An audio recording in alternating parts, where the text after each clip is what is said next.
Hey YouTube, so I wanted to come to you, and I was doing my locks and recording a totally different video. Well, not totally different, it was on topic, but it made me think about this particular subject. So I was doing a talk and twist video, and I got the idea from Tony Daly, and I love her videos. They're just so good. She has loose natural hair, and I was talking about locks and professionalism in the workplace and why, you know, in some settings locks are not accepted in the workplace and how that stems from racism. And then as an example, I thought about the young man whose locks were cut while his I was thinking about, and I'm still gonna be twisting my hair obviously because I have to finish, but I was thinking about the young man whose dreadlocks were cut while he was doing a wrestling match. And the reason that they were cut, well, I'll just give the background story. So I'm taking the story from the local, okay, so in December of 2018, Andrew Johnson is a black high school wrestler who was forced to cut his dreadlocks while he was before he began his wrestling match. He lives in New Jersey, and he's a high school student. So he's not in college, he's not professional, he's a high school student. And the referee who forced him to cut off his dreadlocks is named Alan Maloney. Alan Maloney has had previous incidents in the past with another referee who was black. They were having a discussion and a verbal disagreement, and during the verbal disagreement, the black referee alleges that Alan Maloney called him the N-word. Alan Maloney and the black referee were suspended as a result of this incident. So they were both punished for Mr. Maloney calling the black referee the N-word. And then Mr. Maloney obviously came back and referees matches, and along comes Andrew Johnson. Now apparently Andrew Johnson is a very good wrestler on his team, has a very good, I don't know the first thing about wrestling, but apparently he has a very, very good record. And as such, he is aware, he had shoulder length dreadlocks, that there is a rule for wrestlers that if your locks or your hair is longer than your ear, than your ear, you have to cover up your hair. So that's what the normal rule is. Your hair is longer than your ear, you have to cover up your hair. Instead of Mr. Maloney allowing young Mr. Johnson to wrestle with his head covering, Mr. Maloney said that Mr. Johnson could not wear the head covering and that he was going to disqualify him for his locks. And he gave him the option of either being disqualified for the match, thereby forfeiting it and losing the match, or he would have to cut off his locks. Mr. Johnson, and I hate to say Mr. Johnson, but he is a male because it makes him sound like he's a grown man, teenaged Mr. Johnson decided, instead of losing the match that he prepared for, that he would go ahead and cut his locks. And then a female, I don't know, referee, attendee, I don't know who she was, she looked like she was there in some type of official capacity, a white woman, cut Mr. Johnson's hair off in the middle of the field in front of everyone. It looked like it was a packed arena, and neither of his coaches or anyone, stopped this from happening. They said that they argued with the referee, but ultimately decided that he would cut his hair. And another implication was that, I guess like a track meet would be, the individuals who win, they score points for their school. So if someone is forfeited, they won't get the points that person would get if they had won. So then the school could not potentially, or could risk not winning the meet that they're there for. So he also saved the school and made sure that they won by wrestling. So, I think that they had a responsibility to say, no, we're all going to forfeit. You're not cutting off your hair, but, we'll get to that. So anyway, Eventually, Mr. Maloney is suspended, and let me see if he was fired. I don't know if he was fired or not. I do know that he was suspended pending an investigation. I know that just recently, as of the 6th of this year, which is today, young Mr. Johnson has returned to wrestling. He's returned to the field. Okay, Mr. Maloney has been removed from officiating future matches for that school, but that doesn't mean that he's no longer allowed to be a referee. And I'm sure that although it's a majority white area in New Jersey that they're in, he won't encounter many black people. He will encounter some black people, obviously, as it's a sporting event, and black children are funneled into sports. So anyway, what I wanted to discuss was the hypocrisy of the fact that black hair, especially dreadlocks in particular, there's a cultural feeling around dreadlocks that is actually quite negative in the mainstream of the country, is seen as a net negative. So black people have been removed from school because of their hair, be that dreadlocks or braids. There was two little black girls who were told they could not go to school because their braids somehow violated school policy. Black people have been suspended from work. Black people with locks are barred from serving in certain branches of the military. The Supreme Court has ruled that it is permissible to discriminate against black people on the basis that we have locks. That is completely fine. You can discriminate against people with locks, and it's not a violation of our due process. And I just wanted to talk about the hypocrisy of that, because if you notice, there is at the same time that the mainstream culture makes it so that it seems as though locks are somehow unprofessional or unwanted or untoward, their children are allowed to express themselves in that way. Their children are allowed to have locks. Kids that like things like Lil Pump and Triple X Tentacion, and I don't know what that guy's name is, the one that just got in trouble with all the Skittle color hair. Well, he doesn't have locks, but there's a few of them that have locks, and that's accepted. And then you also have a contingency of online people that advocate for somehow locks generating from Viking or white culture, which is completely untrue. And you have Marc Jacobs, who had a fashion show in which the majority of his majority white models, some were black, most were white, were sporting faux locks, and it's seen as edgy and cool. But when black people put on locks, or not put on locks, have their hair in locks, which, for the record, for many black people, when they wash their hair, if all they do is just separate the hair, it will lock. If they don't comb or brush the hair, it will lock. So that is what naturally happens to many black people's hair. Yet the way that our hair naturally grows out of our head is somehow controversial. And I would like for us to, in this country, have a greater discussion about that. Why is it that black hair is somehow seen as a threat? What happened to young Andrew Johnson is not something that is isolated to just young Andrew Johnson. What happened to him is symptomatic of a greater issue in this country.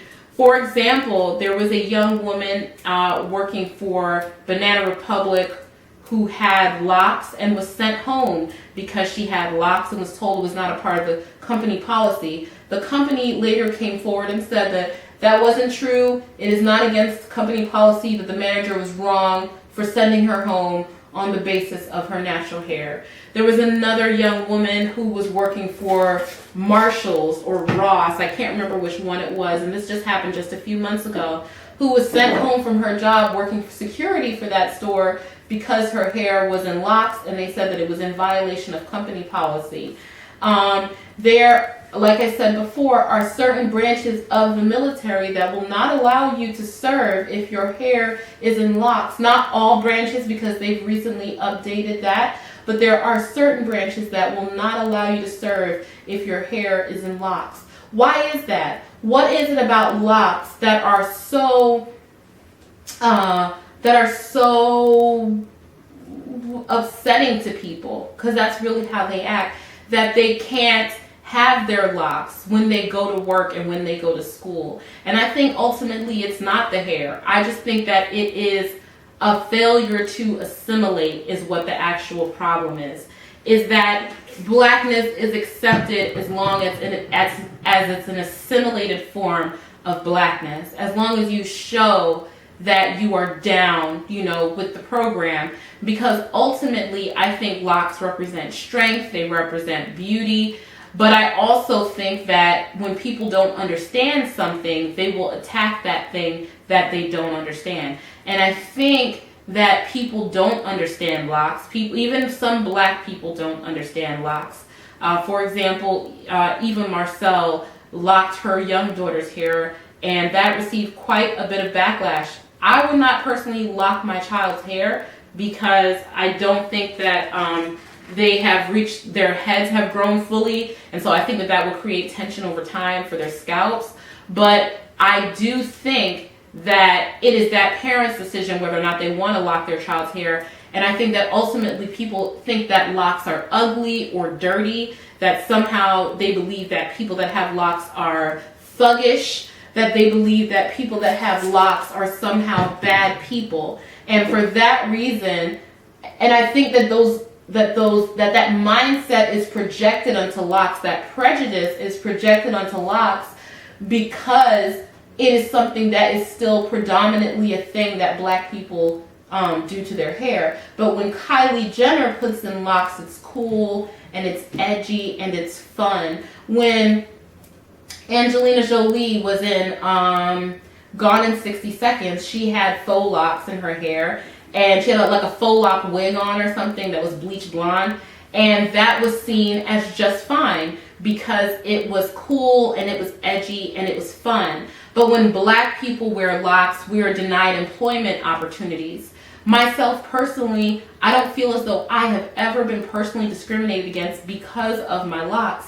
But I also recognize that I'm in a position where I have a bit of privilege because I have a professional job that, if I show up on time and I represent my clients appropriately, no one's really going to challenge me on the way that I look.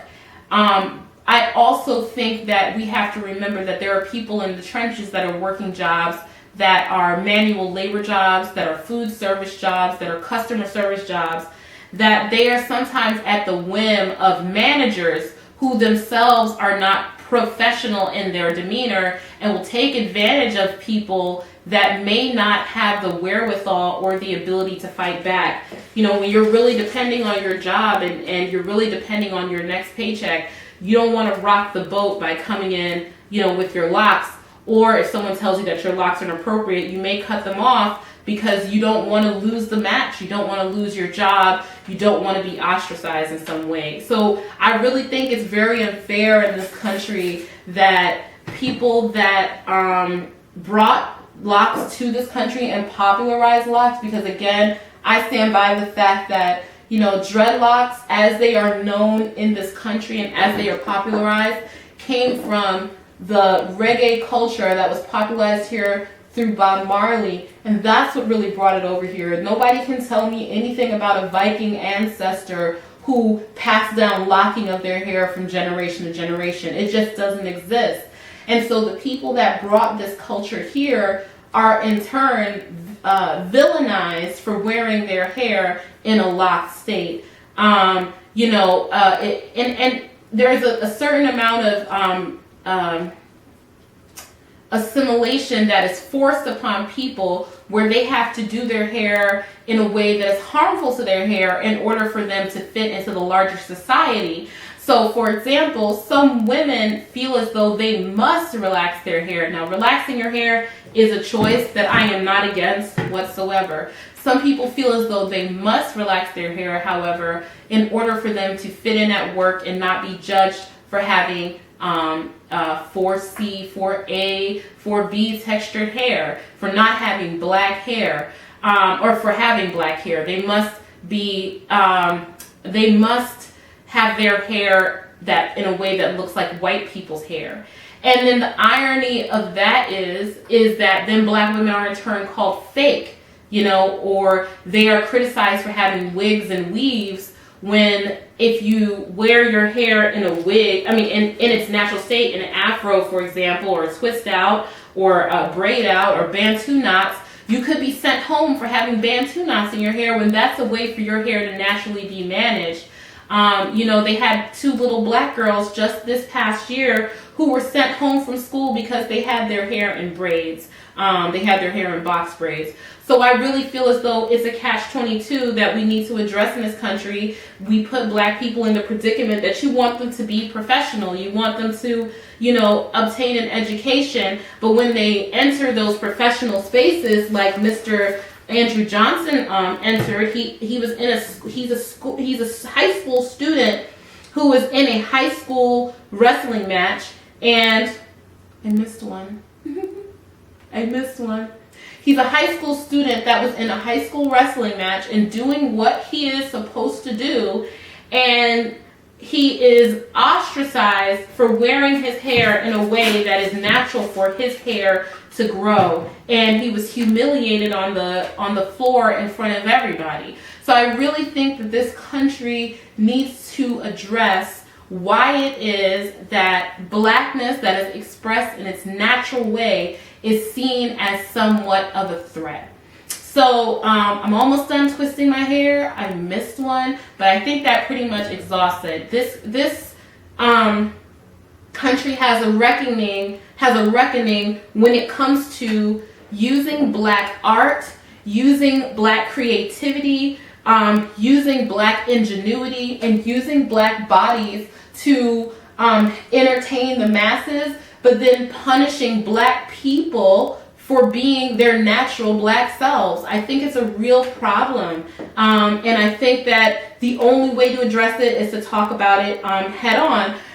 Because there should never be a debate about, if I wear, I can understand if I wear my hair in braids. Let me finish my thought. If I wear my hair in braids today, will I be expelled from school? What should get a child expelled from school should be if they harm another child. What should get a child, disqualified from a match is if they show up and they've done something like dope, taken steroids or something like that. Not the way that they wear their hair. It has absolutely no bearing whatsoever on their ability to do the thing that they've been sent to do. And what it does is it demoralizes them, and it makes them feel as though the way that they naturally are is wrong. It makes them feel as though what they look like is dirty. It makes them feel as though how they grow, how they came out of the womb must be adjusted in order to fit into a mold.